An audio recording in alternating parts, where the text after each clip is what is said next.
Welcome to In Depth tonight. An historic ruling Tuesday from the U.S. Supreme Court. The High Court upheld President Trump's travel ban on several Muslim-majority countries.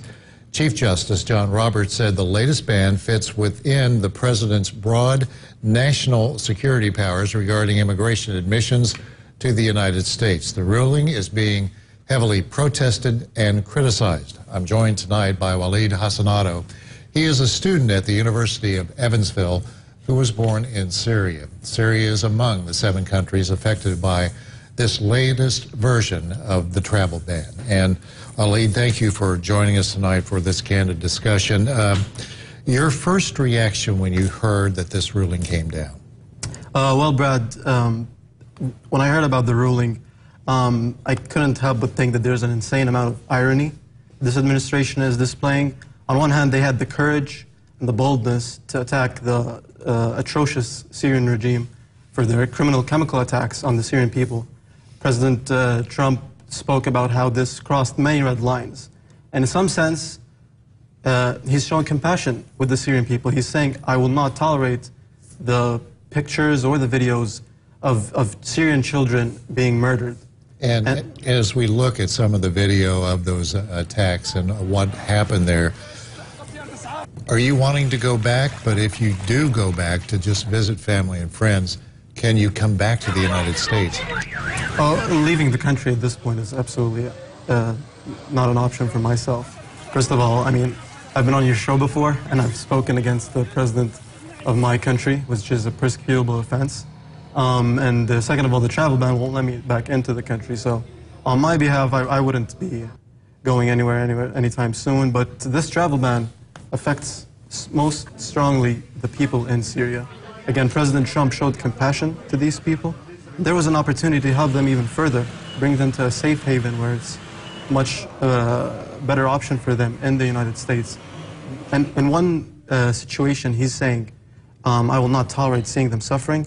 And then he does a complete 180 and says, we will not let them into the country, as if they are the criminals he's persecuting. And you mentioned criminals in this. He is saying this week, he has said this before, we will not allow terrorists into this country, even if it is all individuals who are coming in. What is your reaction to that? Well, there is an extreme understatement to the vetting process of the United States of America. As an immigrant and as a person who knows a lot of people who are trying to get into the country, it is no joke what they go through to get to the U.S. It's a very harsh vetting system that will only allow good people to come into this country. And I would take the example of the students that arrived to the University of Evansville. University of Evansville, as you know, has provided a scholarship program for Syrian students. Before the travel ban, we had a maximum number of 22 students who almost 11 have graduated by now. It was an amazing experiment, if you can call it, to see how people who've been displaced from Syria can excel so well in American society, integrate seamlessly. And again, I think it's an extreme overstatement how much of a threat these people are characterized by. And right now, with protests continuing throughout the country, really on 2 fronts, one on the border situation down south, and now this travel ban, immigrants and non-immigrants now in Syria, including those Syrian refugees who are just trying to get out of the country because of the very violent civil war going on there. They can't get over here now. And do you have friends and family over there that you worry about? I do have distant relatives. Thankfully, my parents have immigrated to Canada to seek asylum.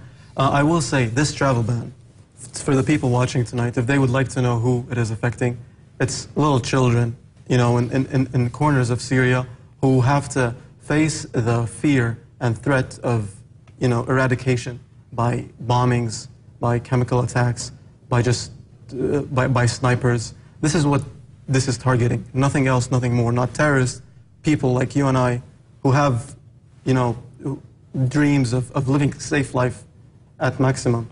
You told me in a conversation we had right here at this table last year, your childhood, you were born in Aleppo, which is turned into the center, the symbol of the heartbreak in Syria.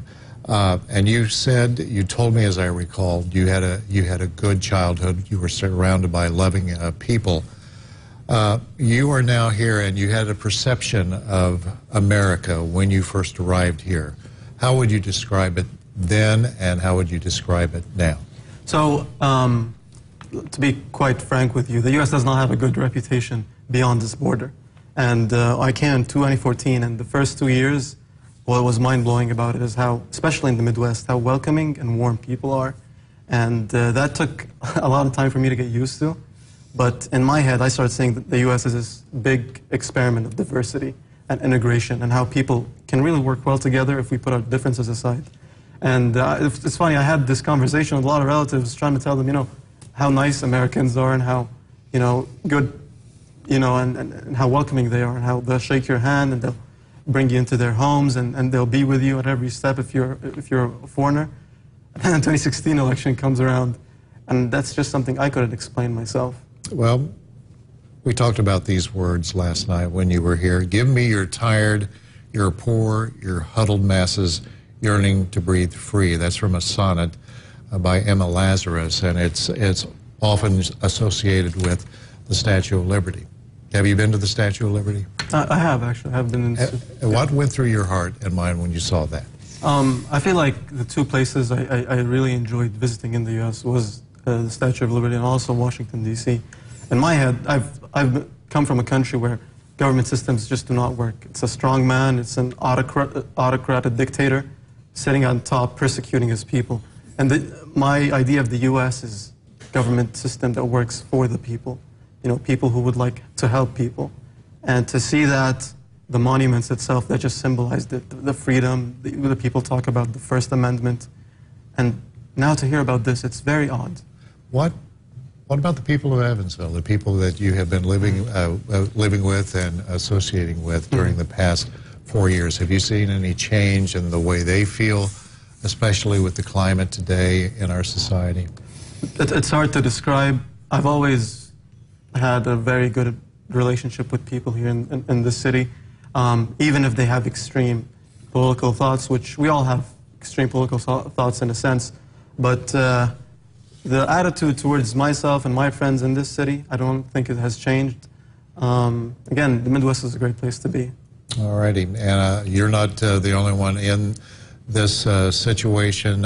You had told me there are so many students in the Midwest, especially, that are being impacted by this. Waleed Hassanado, thank you so much for being with us tonight, and continued success at the University of Evansville. Thank you. And you plan to graduate when? This spring, hopefully. And hopefully, will your parents be able to come here and see that, or? I was planning on them coming to see my graduation. I'm not sure that's going to happen. Because of what's happening right now. All right. Well, let's hope that changes somewhat, at least for you. So we appreciate you again being here and talking about Thank you so this. much.